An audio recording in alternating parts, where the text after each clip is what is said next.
without further ado, let's actually get into what we're here today to talk about, and that is Critical Role Campaign 3, Episode 113.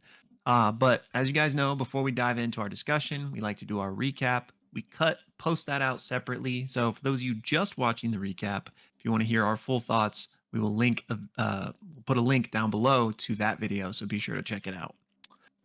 But episode 113, titled Assault on the Malleus Key. We are with Vox Machina in this episode, and we pick up with them having just recruited Scanlan at the end of the previous episode, if you recall. He is running around with his group called the Silver Saddles, which is Dr. Dranzel and a few other mishmash people. And we pick up with Scanlan basically telling them goodbye because he's going to go with Vox Machina now. And all of them then travel back to Vasselheim via Keyleth. So I think it's nighttime. Time is kind of a weird soup, and with all of this worldwide travel, but I believe it's nighttime, and so they basically all head to their chambers to rest up. A couple quick things happen though. Grog is going to make some horseshoes for Scanlan, which he will later give him. Keyleth goes to speak to Vex and Percy in their room, where she basically just wants to make sure that they're okay with coming on this trip since they have kids, and that, if they want to stay behind, like, that's okay, type of thing. And both of them are like, we all have responsibilities and we understand the risk. Like, no, we're going on this with you guys, and we're going to help. um Scanlan then goes to Pike's room, and there's also just this like developing bromance between Serkonos and Scanlan, where Serkonos is like Scanlan's biggest fanboy. So he's like creeping in the shadows, like watching Scanlan go to Pike's room. And when he gets let in, Serkonos is like, yeah. But so he goes in there, and Grog is also in Pike's room, but he's asleep. And Scanlan basically just apologizes to Pike for not being more in contact and not reaching out. And Pike's like, well, you know what? You don't owe me anything. And he says, Scanlan says, or asks, excuse me, if Pike has found anyone else. And Pike says yes, but it's extremely casual, like super, super casual, not a big deal at all. And Scanlan, again, being an late recruit to this endeavor, doesn't have a room of his own in Vasselheim. But Pike offers that he can sleep in the extra bed in this room. Basically, everyone then goes to sleep, gets their long rest, and wakes up the next morning. And here we have all of the armies of Exandria, at least on the Allied forces, gathering in this city, preparing to set off for war. And Vox Machina themselves head off to speak with some of the leaders. And as this is happening, Liev Tel of the Raven Queen Temple steps forward and basically asks to join the party. She says that the matron won't abide by her champion's pain any longer, and so she wants to help them. And of course, Vox Machina obliges because this is Liam O'Brien's player character, so he joins the table at this point. He hadn't been here up until then. So Liev Tel joins, and then the High Hierophant, I always think I'm mispronouncing that, so hopefully I didn't, gives a speech in front of all of these gathered armies here to basically inspire them. And at the end of the speech, basically all of these golden portals open up, very much like Avengers Endgame or Infinity War. Maybe it's Endgame. Everybody shows up at the end. So all these portals open up, and these Celestials walk through in order to lend their aid in this battle. And after that, Keyleth steps up in front of everybody to give a speech. And via the inspiring leader feature, she is able to give everyone 20 temporary hit points. Like, not only Vox Machina, but presumably like hundreds and hundreds of soldiers due to just like this cool moment. So after the speeches, the armies begin marching to battle. And all of these, well, actually not yet. I'm jumping ahead of myself. So after the speeches, they then Vox Machina reconvenes with Allura, who basically reminds them of the plan. They're going to be aboard Xandis's ship and get dropped off right in the middle of the chaos at the Malleus Key. And we find out Serkonos is also kind of crushing on Liev Tel around about this point, and he and Scanlan kind of devise a plan to make him look good. And Scanlan says, you need to compliment her. Vex does double check with Trinket to see if he wants to come with them on this dangerous journey, and of course he does to help with Vax. So Vex puts him in the necklace. We then have two figures approach Vox Machina: Seth, who is secretly Essek, and then another figure who is actually Essek's brother, Varen Thalis. And Seth asks Keyleth if she's heard from the Mighty Nine, if they've made it to the moon. And she says, yes, they have made it, but I haven't heard from them since. They haven't checked in.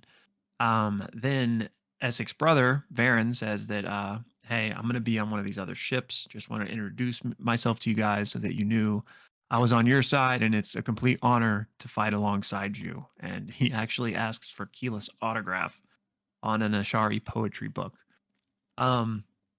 Allura then comes back up and is like, hey, everything's in position. It's time to go. And so she leads them to Xandis' skyship. And the last little thing that happens here is Alievtel casts Power Word Fortitude on Keyleth and Vex, giving them each a ton of extra HP. And then the very same spell on herself, gaining 140 temporary HP. Serkonos gives Lievtel a good berry in order to flirt, I guess. So the party then meets Xandis, and he says it's going to be a short and bumpy ride, and then hundreds of portals open up as all of the infantry forces start stepping through them, but also the sky ships start going through them, and everyone is teleported to the Hellcatch Valley, and it's just immediate chaos as this war is already happening down below.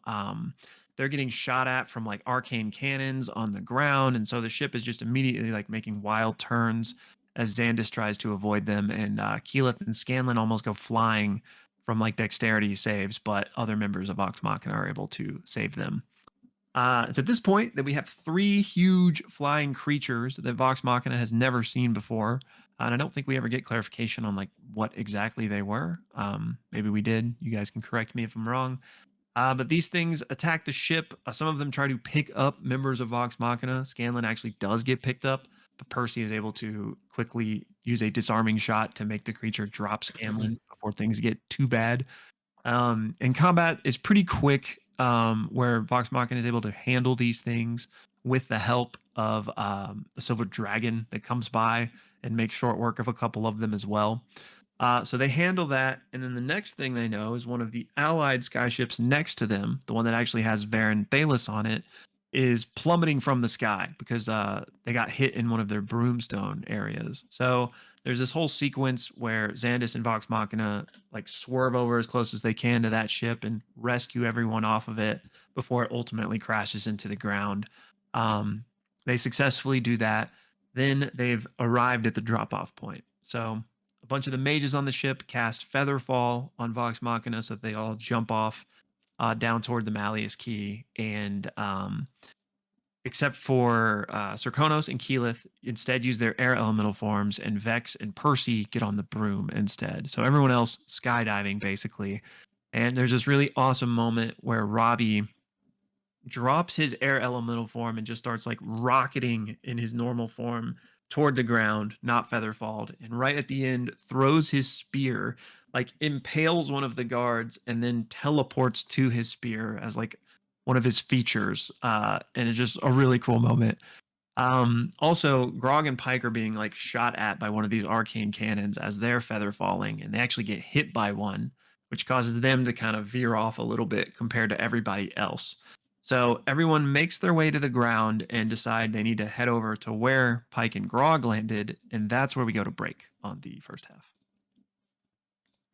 So second half opens up with this really awesome battle map that Matt has put out in front of the party.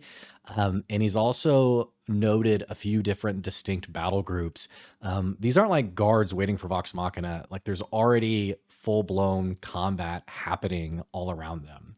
I mentioned the battle groups. He also points out some different allies, different people that are part of the Vasselheim allegiance, including a Judicator that's actually in combat with some of the Ruby Vanguard.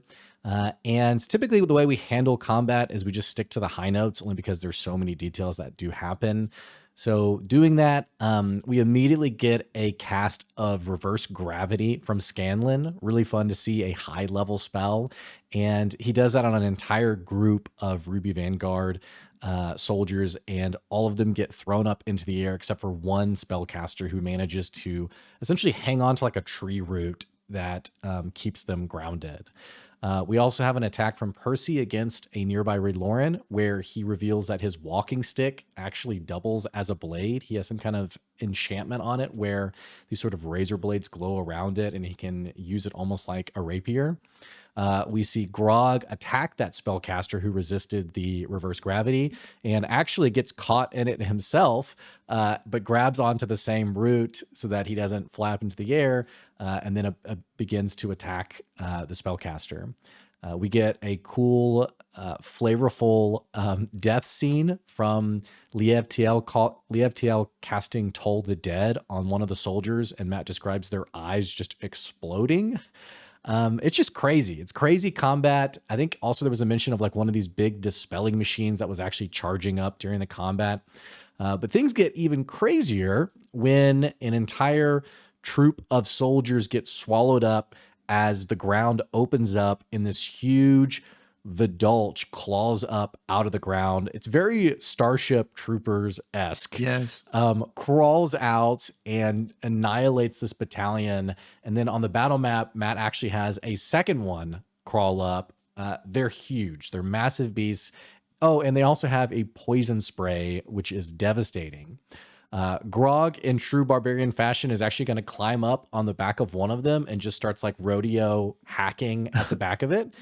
Keyleth tries to do, or rather Marisha thinks about doing Dominate Beast, but is kind of uncertain as to this creature is a beast or not, and finally goes full blown just Firestorm, her bread and butter. Like, yeah, let's just burn everything. Why not? As the combat goes on further, there are winged devils that actually descend, as well as celestial angels that join the combat. One of these devils is actually holding a woman with white hair over its shoulders, drops her off, and this woman holds 2 blades and also has 8 arms. This is Opal, the twice-crowned champion of the Spider Queen, who is now joining the fray, and she immediately begins to slice and dice against the Vidulches. The battle continues. It's crazy. Soldiers on both sides that are dropping left and right. Opal, devils, angels, Vidulches. And then a brass dragon appears. This is Devosa, the true form of Jaman Sa'ord, who lands and does a massive breath weapon attack, or rather a breath attack, before flying off again for more combat. As one of the Vidulches attacks Pike, Grog gets to use his Sentinel feat to get a melee attack on it, the one that he's rodeoing, and this actually kills that Vidulch, excuse me. Scanlan around this point yells out to make sure Lievtiel can hear and says, Sir Konos, great job, you killed the Vidulch. Which Sir Konos is like, yeah, I did. Because again, he's trying to wingman set him up with Lievtiel. And then meanwhile, an attack from Opal finishes off the other Vidulch and looks to the party and basically says, I got this covered. Like, go to the Malleus key and essentially save Vax. And that is where our episode comes to a close. Episode 113 of Campaign 3, Assault on the Malleus Key. And if you're watching just our recap, click the link and hear us talk about the whole episode and let us know what you think about the whole episode as well.